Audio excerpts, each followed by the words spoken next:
Good morning, good afternoon, and good evening. My name is Jamal Jordan, and I am the host of the I Am Him podcast. And we're going to be talking about two very important topics today. One, men's mental health, and two, passing the torch. Both things that I'm very passionate about. Come join us on this journey. Hope to see you again.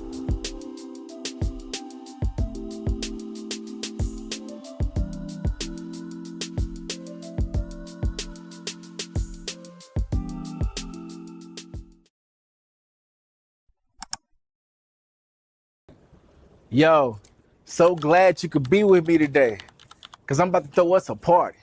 And not just any kind of party, a depression party. Yeah, and you gotta pull up. Matter of fact, you ain't gonna have no choice, because I'm gonna throw the whole party in your head. See, that's what depression told me the same day that my diagnosis couldn't console me. See, he said he was gonna be defending me. He was gonna be acting like he was kin to me whenever people are offending me. And he told me he was gonna stop me from pretending to be what other people are pretending to be, which is happy. And he went on the killing spree. And every time I looked at somebody that he killed, he just kept killing me, and killing me. Depression, you killing me. First, he gave me this plate called procrastinate. Then he gave me a cake called masturbate. And he introduced me to some ice cream that's called You Ain't Worthy of Nice Things. Then he gave me a chair called Despair and said, sit over there and remember that no one cares. And I mean no one cares. Not your wife, not your job, not your children, not even your mama. Matter of fact, put on my favorite playlist. It's called Reliving Your Trauma. But in the kingdom, trauma equals testimony. In the kingdom, trauma equals testimony. In the kingdom, trauma equals testimony. Good afternoon, good morning. My name is Jamal, and I am the host of the I Am Him podcast. And I'm here today with my other co-host. Let me have you go ahead and introduce yourselves, everybody. Yo, what's going on? It's Ronnie back again with the I Am Him podcast. Happy to be here. Yo, it's DeAndre Official. Back again with the I Am Him podcast. This has been everything, and we hope it's going to be a lot for you. And I'm Maurice Bowers, here with the I Am Him podcast, and I'm glad to be here. All right, everybody. Thank you. And thank you again for coming out and joining us on this hot Sunday afternoon. I know I'm burning up in here. And I thank you for coming out and bearing with us. Maybe next time we get some AC in this place. I thought there was an AC unit. It is, but we'll try to get that fixed on the next take. But first thing I wanted to talk about and ask you guys was mental health for black men. I know I was brought up with the stigma that black men just don't talk about their problems. They just take care of their family and work it out, and they die. When they die, that's when people start remembering who they are. They don't really need appraisal or need praise, because that's what they're supposed to do. There were some other things that came along with being the black dad that was not necessarily healthy that we don't agree to today. No cheating, no extra girlfriends, no spouses, no, we don't do that, no. But part of the other, but keeping a strong background, making sure that, your family is taken care of and they don't have any worries, and you put the weight of the family on your back, then that's something that most of us still do today. But I just wanted to see what you guys thought about the mental health aspect and getting help from a professional and allowing that professional or talking to that professional about your true dark secrets. Because again, we don't really tell them I pick my toenails and pick, whatever it is. But but again, we want to tell them certain things, but we don't tell them everything. We certain things you go to your grave with. But how do you be honest with them so that they can help you to deal with some of the mental stresses or stressors that you have going on? I mean, I think it starts off with being honest with yourself.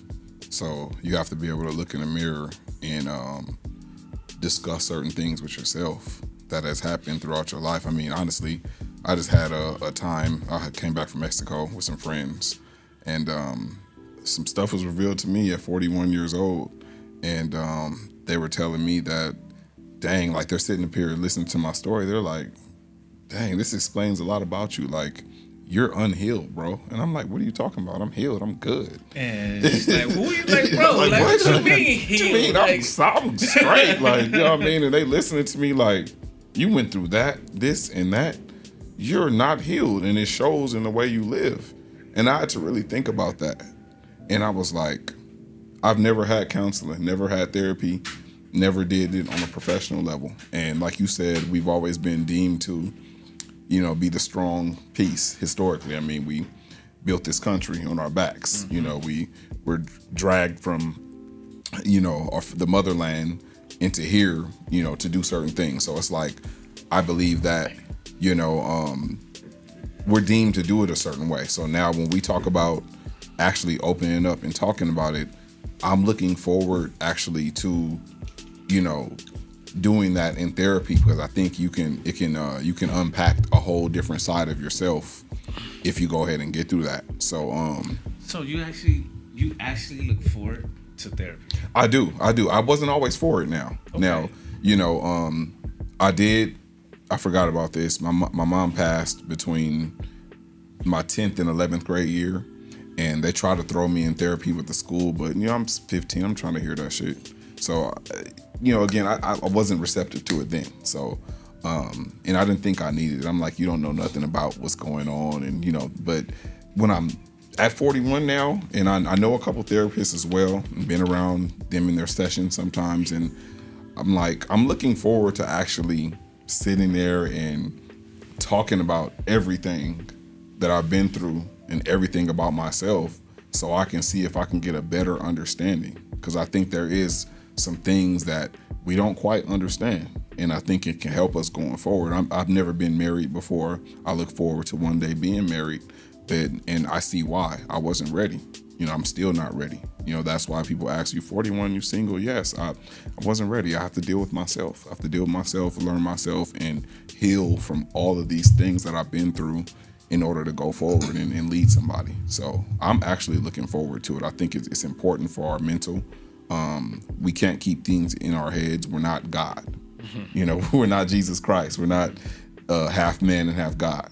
You know, we're human beings. So to leave everything inside and not to be able to dissect things and accept things, I think that like messes a lot of us mentally up. Maurice, you wanted to ponder on that, or epiphany, or tip, whatever? For me, I've never actually dived deep into the space for what it is, and I didn't realize the importance of it. Let me not say that, because I've always recognized the importance of it, but I never applied it for me until this year, where having several people pass in the year, and I started to realize how, at my older age now, it's having a certain impact on the way that I operate, to where when people pass in the past, it's like, you know, you just know that's a part of life, you know, the formalities, you go through it and you just move forward. But the losses that I suffered this year with my grandmother and then later her brother, I didn't realize how at 38 it would impact me in a way to where it was impacting the way that I sleep, the way that I was showing up at work, to the point where I'm falling asleep at work in the midst of my processes. And I'm like, I'm used to always just getting up, being at work. I can be there 8, 10, 12 hours a day, just going. But because I'm not even having adequate sleep, now I'm hitting these peaks while I'm at work. So now I'm completely alert, I'm completely functional, but then all of a sudden now I'm coming down, I'm crashing, and I'm not connected, and I'm having to be in certain spaces where I have to be in Zoom meetings and so forth, and now my head is dropping, in the middle of the meeting, and other people are seeing this, and other people are looking like, hey, what's going on with him? Not knowing the silent battle that I'm dealing with, right?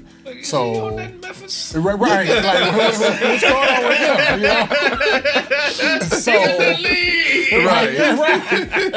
And you know, you tried so hard not to go there. You try to keep it up, and it's just when your body's ready to shut down, it will shut You can't do down. nothing about it. So, for me, having that experience this year and realizing that I have to be okay with going to someone, having the conversation, walking out what this experience is, because this is a completely different experience for me compared to when I lost my grandfather 10 years ago.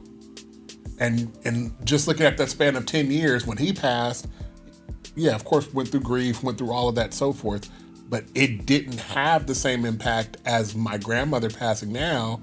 And I'm like, what's different about these two experiences? Because they both were somebody incredibly important to me. But what is it about it now, here at 38, where I'm like, where I was 28 before, went through it, walked it out. It was very much at the forefront of my brain, even in the, you know, the weeks immediately after, but not to the point where now here we are. My grandmother passed in January. Here we are in July, and I'm just now starting to come out of that fog, or coming out of that heaviness. But see, and I think one thing you touched on is you don't even know that you're you don't know that it's affecting you in that way. Or maybe you did, but a lot of the things that I went through, I didn't know I was at. It's not that I didn't know I was doing it. I didn't see it happening. I guess I didn't know I was doing it. It was, but it wasn't. It didn't even register to me to even think about, was I doing it? Because my mom and my dad passed relatively a short time within each other, but I still my mother's death hit me a little differently than my father's death. My mom, I was kind of I was expecting my father to die more than my mom, because my father was always on drugs and doing shit. My mom died of cancer, and she died. I didn't expect her to die as early, but I was sort of at more peace with my mom's passing. She was troubled while she was here. She was dealing with mental shit. She thought people were chasing her, and she was discharged from the service because of some shit that I did when I was a kid that caused her to have her whole nervous breakdown, and I was sort of the cause of her having to lose her career in this military, technically. But when she got older, when we got older, my mom was out on the streets, mentally out, checked out, bro. And it wasn't until I got married and I had my children that she came back into my life, and right when she came back, cancer, she got her diagnosis and she passed shortly after. But I was able to say goodbye to her, and we were able to develop our relationship again later. But I started going through some of her stuff, and I could see the torment she was going through. She'd write the stuff down like, hey, they're bugging my stuff, they're watching me, they chase this person, had real mental either. And I don't want to say mental, because I also believe in spirits. I also believe in demonic not possession, but demonic manipulation, or trying to fuck with you. So the psychosis of it. Yes. I don't necessarily believe paranoid schizophrenia is somebody's mental. I think it's demons fucking with you. Or you see demons or other things that aren't supposed to be able to communicate with you, but for some reason that spirit, that you have something, some curse on your life, God has blessed you with something that you're gonna do when you get older. Now Satan is fucking with you when you're younger to get you off so people think you crazy, instead of that you can literally see spirits and talk to. And again, so I don't want to chalk it up as my mom was crazy, but she was in that mental state. And my mom was always a warrior for Christ. She was spiritual. So I can see it as being an attack, and it worked, but I don't want it to be something that I understand mental health and its issues, but I also understand how it's difficult for us to want to explore that topic with people. Oh yeah, and I can say one of the things that my grandmother did with us in her latter years, she was trying to prepare us for her transition, because she looked at the blessing of how much life she lived, and she just like your mom, like she was biblically rooted, and so she's looking at the text for what it is, and she's like, I made it to 70, here I am at 80, I've been blessed with long life, I'm okay if he calls me now. And she said that at 80, and when she said that at 80, I'm looking at her like, Yeah. what are you saying? Because I hear you, but I don't hear you. Yeah, Because yeah, that's cool and all, but like, what's you ain't up? here for you no more. Right. Like, you here for us now. like, hold on a minute. Like, I get you and all, but you should have lived as long as you did. You was gonna do that. Like, where are we going? You know? And so when she was doing that preparation, though, I understood it more the closer she got to when she transitioned, to where when it happened, it was still a heavy weight, but it wasn't like the conversation was never had. And I think she was intentional about that, to put that on our mental so that we wouldn't get to a place where we're crashing out. Because we understood how important she was to our family, because on my mom's side, it's really small. It was literally my grandmother, my mom and aunt, and then my mom was the only one that had kids. So we're such a small unit for what it is. Knowing her passing is going to be detrimental to our small cluster, right? So that's why she was intentional about doing that, so that we could have that healthy sense of mental understanding, but it doesn't necessarily lessen the weight of the loss, right? Because she still was so important to all of us in our various capacities. And so, like, even when we got to her service, my oldest brother and her were really, really close. That was his best friend. And so for him, I understood his expression during the service where he was saying that she wasn't supposed to go before him. But I'm a person that, I'm sociologically rooted to where I'm like, sir, yes, she was. Yeah. Like, bruh, if you went before her, I think that would have been a lot on her too. Yeah. Like, it's one You're thing not to bury supposed your to bury your child, but your grandchild, like, You're not even supposed to bury your children, bro. right. Like, So it's like, but I understood it because of the closeness and the bond and the relationship that they had, right?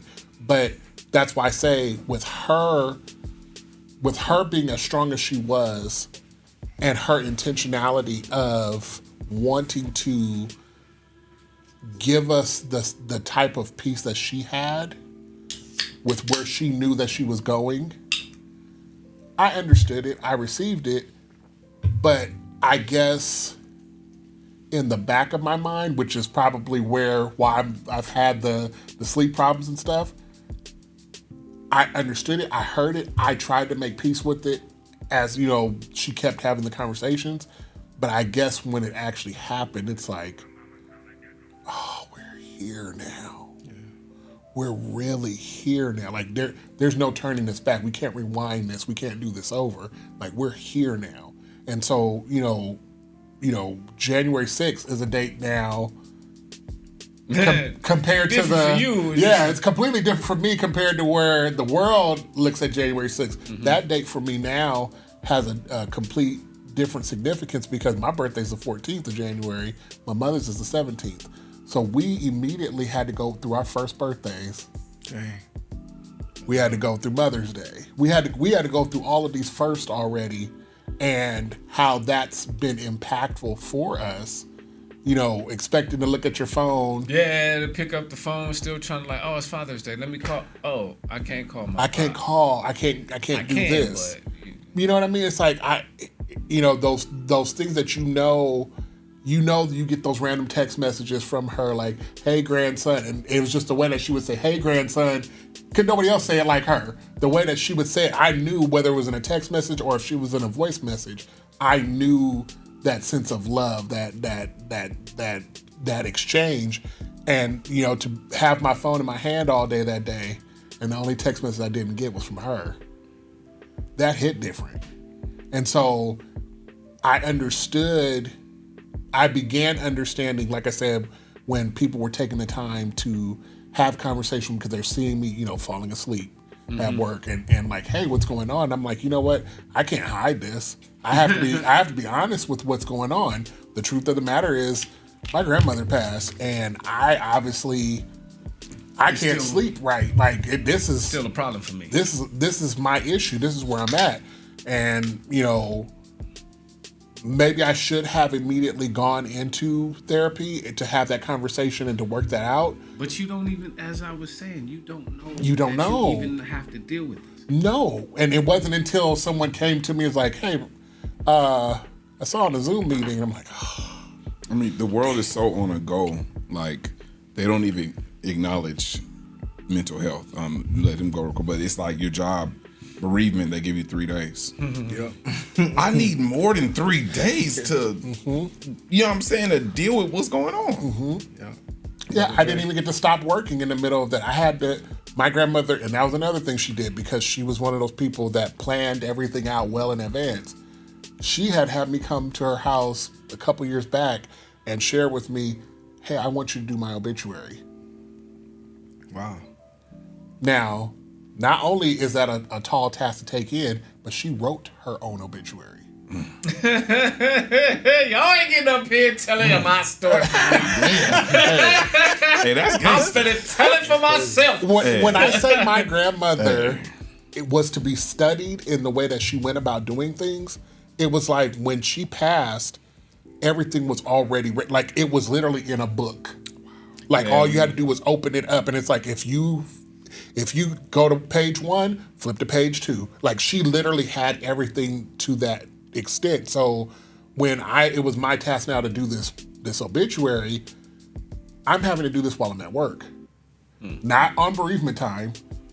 My bereavement time, I was smart enough to save to when it got close to the actual service, so then I could just kind of use that time to just be in the space and kind of just grieve and try to get it all out in that window of time. Use it immediately? I didn't even use it immediately.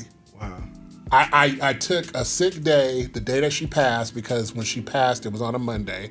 And I got that phone call real early in the morning, drove out to LA and was there. And so once I realized what time my normal shift starts, I just, sent a message to my boss, like, hey, taking a sick day, I'll be in tomorrow.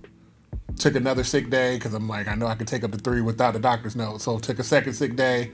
And then when I came in on that Wednesday, I sat down with my boss and I just simply told her, listen, my grandmother passed. And, this is what this is. I'm going to be out for 3 days. Yeah, I'm going to be out. I'm going to be out. I'll let you know when it is, blah, blah, blah. But all the things in the in-between, I was still working. So I didn't even really have the opportunity to sit in the moment, like to actually grieve. And I think that might have been partly why it ended up having the impact it had on me to where it stretched itself out, because maybe I didn't deal with it in the immediate. If you don't deal with it, it's going to deal with you. And I think that's essentially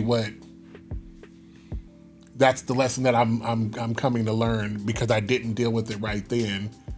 Now I'm having to deal with it in a longer stretch, but I do feel like I'm now coming on the outside of it to where it's like I'm getting better sleep. I'm a little more alert, a little more attentive. It doesn't feel as a heavy weight on me as it had been for the past several months. But when I got pulled to the side, it's like, hey, I noticed you in this meeting and you're nodding off. What's going on? The method. Yeah, right. Yeah. What's going on? Do we need to get some help? And and of course that's probably the assumption because they don't know all the things. And I'm like, if I can be honest with you, I'm just gonna be honest with you. This is where I'm at, and so I've learned a lot in that experience as a Black man.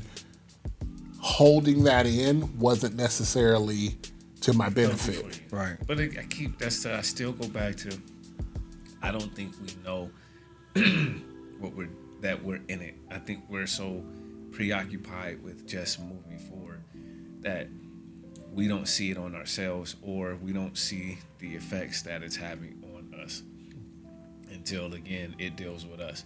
Yeah. So I don't.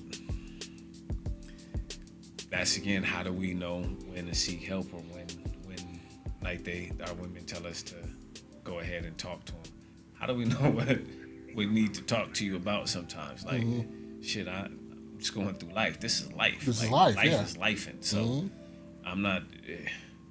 But Dre, what has been your experience with the mental health, or have you had one? So, you know, it wasn't modeled for me, you know. What therapy was, professional help wasn't modeled for me. You know, neither one of my parents sought professional help that I was able to see. Well, I didn't grow up with my dad, but my mom never sought out professional help. You know, and we did talk, but it was minimal. You know, we never got really deep when I was growing up.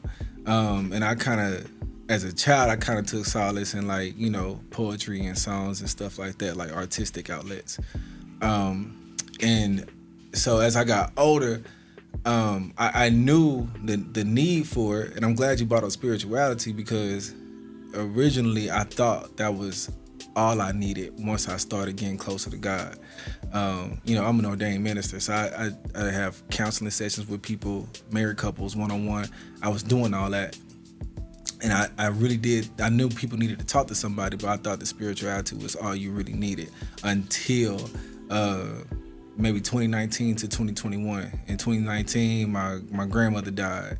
And then right after that, in 2020, COVID hit. That was big on everybody. 2021, my best friend died from COVID. And so the combination of those things, one day I put up a post about, you know, wanting to commit suicide as a child. Sorry, I'm sweating. But I put up a post, you know, about wanting to commit suicide as a child. Someone really close to me commented on that post and told me I should go to therapy. But I felt like it was dismissive because, you know, that person was really close to me. Like, why you didn't ask me what was really going on? You know what I mean? Like, you knew me. They couldn't help you. Yeah. They was like, bro, that's above my pay grade. But you a therapist. Yeah. So, you know, so when that happened, you know, I had a breakdown. Like, you know what I mean? I went in my kitchen and I broke down. First time ever that happened to me. It was uncontrollable. My wife saw it, you know what I mean? And that was the moment that I decided that, okay, you know what I mean, there's more that I need than, Besides, you know what I mean, than faith, you know? Like, there's a little bit more. And plus, you know, being married, like, my wife, she's a great listener. So, you know, we talk, but, you know, I see what you going through. I can see the other side of your life also. I need somebody that ain't got nothing else to do. You know what I'm saying? To talk to me and they ain't got nothing else to do. That's all they got to do. You gotta deal with I don't have to put my pressures on you. Yeah. Knowing that you already got a house full of everything else going on.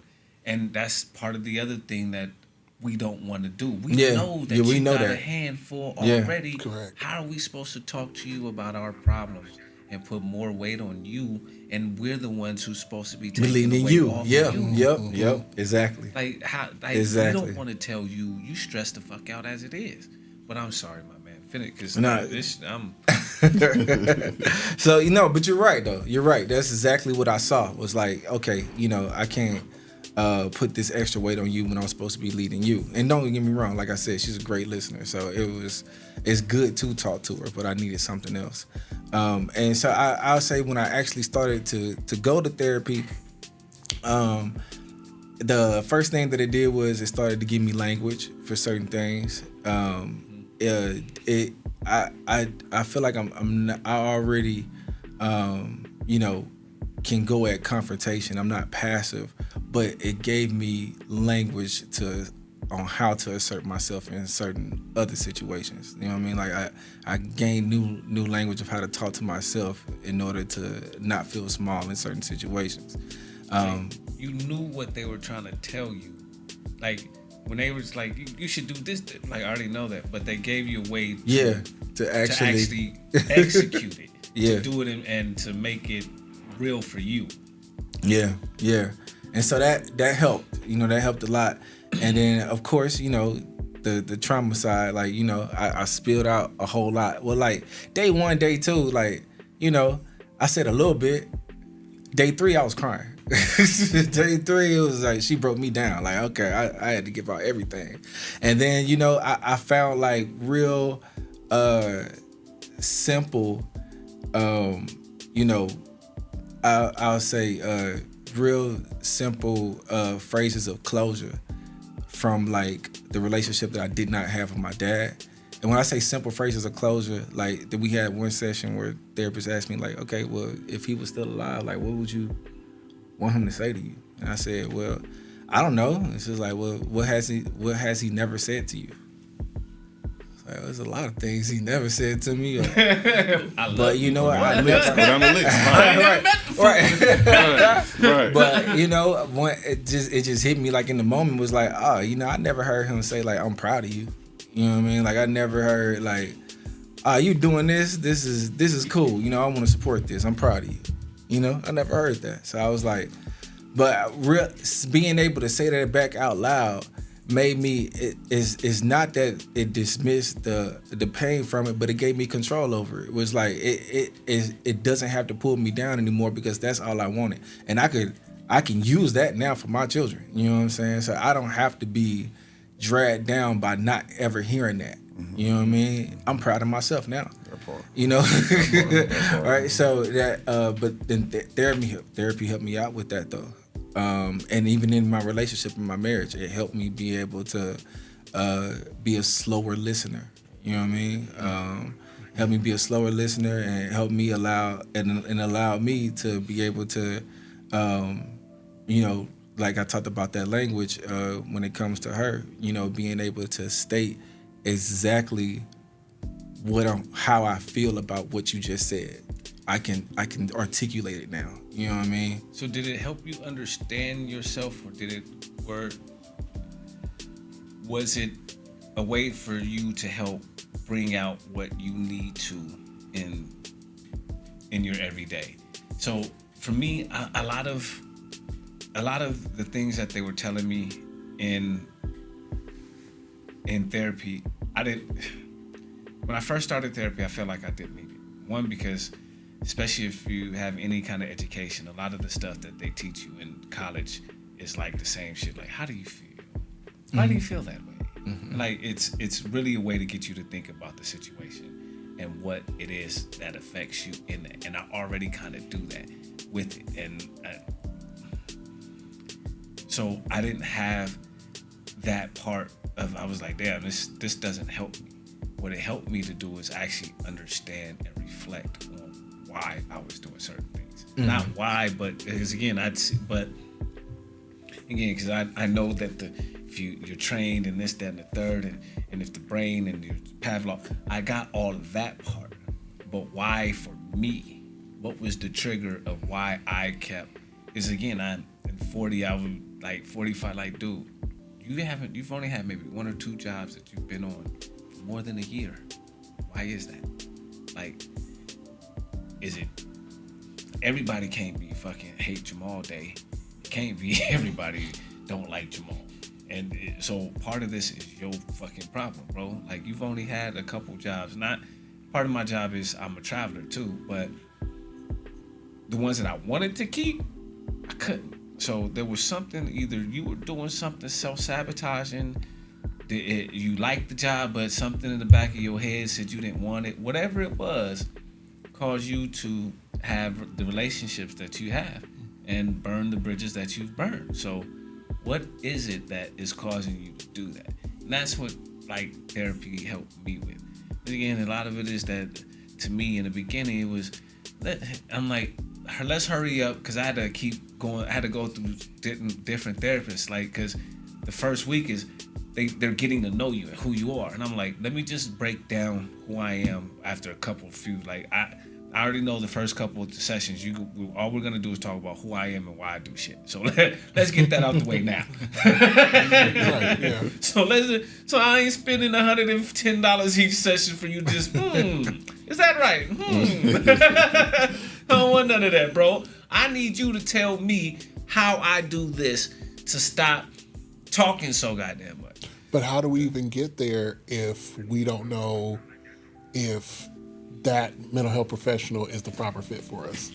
Because you can go into any setting and go find a professional and go sit before them, but you don't know until you sit in a few sessions Exactly why if they're that fit for you, right? Exactly that. Yep. And so I think because now mental health has been put so much on the forefront of the importance, especially within our community, not just Black men, but the Black community in general, we understand that we can't just go to any mental health therapist or professional and just think that we're going to get in there and it's just going to all come together and it's all going to work out. We have to really find that fit. It's like a puzzle piece.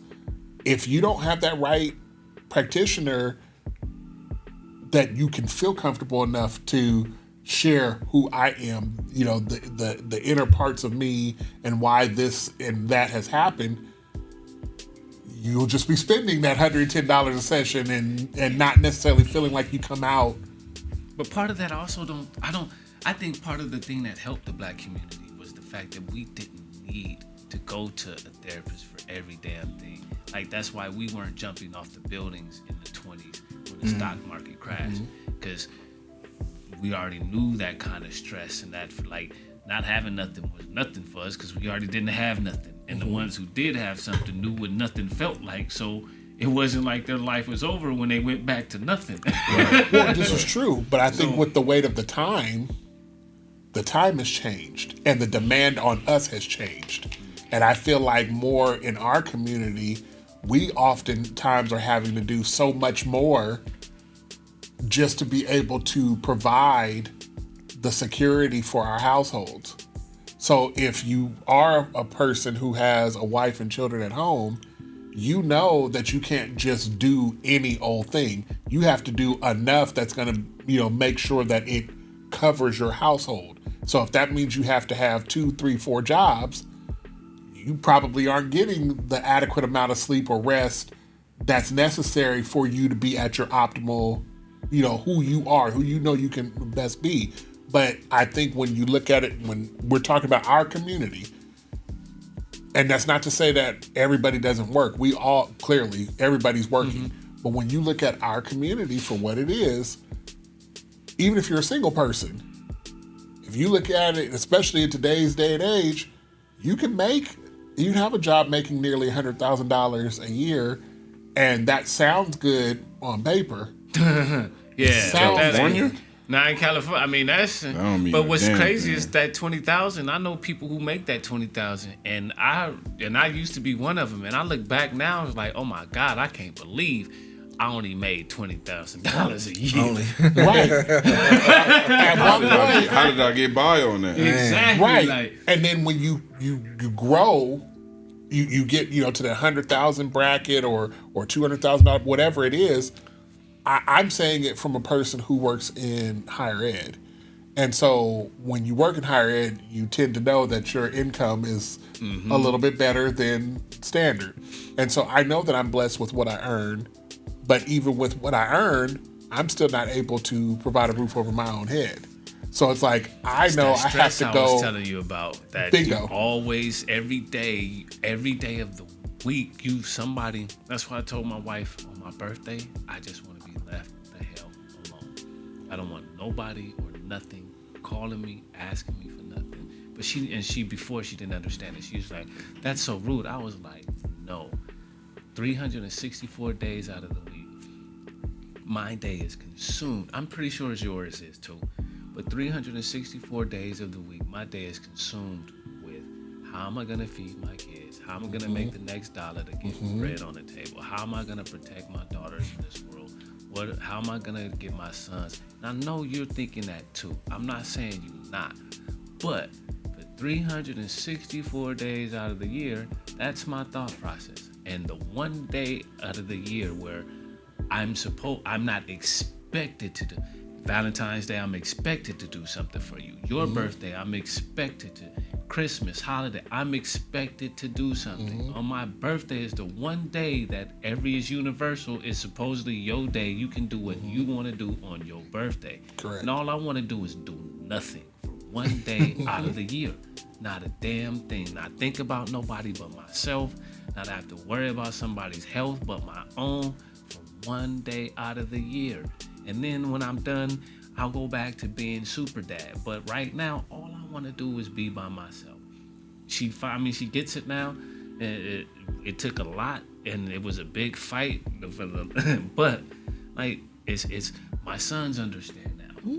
My sons now get it. Like, they now have to be alone, or they have responsibilities, feeding themselves, and their generation is a little more flexible with that shit. Oh yeah. Their generation is a little bit more. I would like a work-life balance. Where? What's that? Well, yeah, we What's like, that? what does that mean? Yeah. For us, that means you work until you can balance out some free time Yeah. for yourself. Yeah, exactly. That's what that means. Yeah. For them, there's like, oh, I'm not working 5 days a week. I'm only working 4. And then it doesn't matter if I have to room with 18 people to do that. I'm going to have enough money or I'm going to make sure that I can go out and spend time and travel the world. I'm like, bro, y'all don't understand. You do that in your 30s, in your 40s, once you banked your money and you young and you burl and you can lift that concrete, bro. Right. You don't do that in your 40s and 50s, bro. You don't settle your wealth in your 50s. You settle it young. But instant gratification, it's McDonald's world. But Pat, that as I said, that leads on into the next topic of passing the torch. Like how, Pat,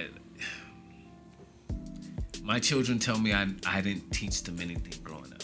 They tell me that I never taught them how to box or how to fight, or I didn't teach them how to change a tire. My son was like, I don't know how to change a tire. What's this? It's a tire iron. Which way do you, what's these, how do you turn these? Lefty loosey, righty tighty. You know that for everything. It's the same for the car. Yeah, bro. Like, and he turning the wheel. It's like, why is the wheel moving? Because you don't jack the car all the way up, bro. Like, and I'm thinking to myself, like, God, like, and I'm literally thinking to myself, who taught me this shit? Because my daddy was a dopehead, so he wasn't in my life. So I mean, my uncles and everybody else was, but like, one of my uncles, he told me, and the one that I pretty much was raised by later on in life was like, that's why I got a job. I pay for shit like that. I don't change tires. I'm like, you sucker. Right. But for us, I pretty much can. If it's a carbureted car, I can pretty much break it apart and put it back together. I might not be able to tell you which each part is, but I can tell you for the most part how it works. And if I took it apart, I can put it back together. Like, my son can't do that. Well, actually, my oldest can't. But my youngest, he's like, nah, I'm paying somebody. And that's that. A lot of this generation is supposedly like that too. That wasn't us. So I'm gonna start with you. Who did you have anybody teach you what you like? Did you have a male figure like, come on, son, like these are brakes. Let me show you how to put these brake pads on, or anything to like something like that. Forgive me, gentlemen. Most of my generation is circumcised, but I know there is some gentlemen who aren't our age who aren't and don't know to pull the skin back and clean around and all of that shit. So something that was taught to me, not necessarily by my father, but by my moms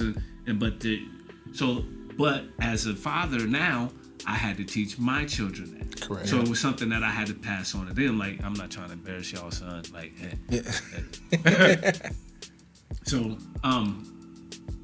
what is it that you guys have learned, or excuse me, how did you learn what you learned? Who taught it to you? So I've had, a few uncles come through and teach me some things here and there. Like, I had an uncle that taught me how to shoot a basketball. I used to push it off my chest. He taught me how to like hold it in my hand and he take me to the park. taught me how to shoot a basketball, put me and my cousin in basketball camp, you know, like, so, okay, I had that. Changing the tire, I'm not even sure where I learned it from. I don't even remember. Changing the oil, my mom taught me that, you know what I mean, because she had to look at her own oil. So my mom was always fending for herself a whole lot, so she taught me, you know, a lot of things that she knew. She was a dad's girl, so my granddad taught her. He would take her outside and teach her, you know, certain like male type of things, you know what I mean? Like, this is how you do this in a car. This is how you do certain stuff like this. So she taught me that. I didn't really have a male figure. And I'll say this too, this is kind of crazy, but having a father-in-law is kind of crazy to me, because now that I'm married, I've been married for 12 years this year, and it's interesting having a older man teach me stuff. You know what I mean? Like, and tell me stuff. Not anything negative about it at all. Yeah, it's just I'm never, just not used to it. You know what I mean? I'm like just not used to it. I get it, bro. So so even as an adult, I see the difference. Like, man, it's important to have a man around. You know what I mean? Like, it gives a different kind of sense of identity when somebody is like, let me teach you this, let me show you this, let me take you here. You know what I mean? Let me put you on game. I think we all need that in our lives, man. So yeah, I had to learn it through. So I believe God brought some different men here and there. You know what I mean? To come and show me some things. But I would have loved to have it. You know what I mean? At home. So I try to do that. I try to do that myself. Welcome back, everybody, to the I Am Him podcast. I'm your host, Jamal, and we have Rodney Sun with us today, a special guest appearance today. So we wanted to ask you, young man, where did you get your information on who you are? So a lot of the young generation says that we don't teach them anything. We don't teach them how to fight. We don't teach them how to box, change a tire, change any brakes or anything like that. Is that something that you experienced yourself, and is that something that you even worried about? Like, hey, I wish my dad could have taught me how to shoot a basketball, or does he? Okay. So I want to say my dad really did teach me a lot of things that most kids don't know. He taught me how to change brakes. He taught me how to do tires. Taught me all the things about manhood that I need to know, you know? And then some things came from the internet that I had to learn. Like, let's say, I don't know, like some dribble moves or something that I needed to get down, or anything like that. Anything like from the side. Were there times where you like, or do you notice that your friends who may not have their fathers in their life, that you ask them, or they have a different understanding or perspective on things, that you're like, oh yeah, you don't know that? My dad, like, or like, thanks dad for teaching me that. Like, I didn't know that they didn't know, or essentially. Okay. I do have some friends that grew up without dads, and when they come around in my house, they do things that I would say kids with dads won't do. Like, they act a certain way. Like, I had this one friend that basically lives with me. He's always over there. So I noticed that he's always super whiny and crying. I don't know why. Like, he's always like, we went to go play basketball. I knocked him down a little bit. He started crying because his knee started bleeding. I'm like, okay, it's not really that normal, you know? Dad told you put some dirt on it. Yeah. Yeah. Or moms, I guess. So okay, I get it. Okay, so yeah, it's a stark difference, or trying to understand that how we're to pass the torch on to your generation. Is there anything that you would ask that our generation could help with understanding kids your age, or your demographic? Okay. Honestly, for the adults that have kids or anything, I would say just speak to them, because kids nowadays, they're like really shy and they don't want to open up about certain things, if they need help or not. So go to them, talk to them, tell them that you're there, and any questions that you have, you know, and they'll start asking and answering. Okay. Well, thank you for your time and your honesty. I appreciate it. As again, we're here. This event is to help us understand and help our children to be better men than we are. So we would always like to get the perspective of the younger generation, because we could just be up here talking and not know what we talking about, and they be like, yeah, we don't care about that. We just old men. So thank you for your perspective on these things. It helps us to pass the torch as we're trying to do. All right, everybody. Thank you for coming out. I enjoyed this event tonight and appreciate everybody for sitting through, and know it's brutal out here in this heat.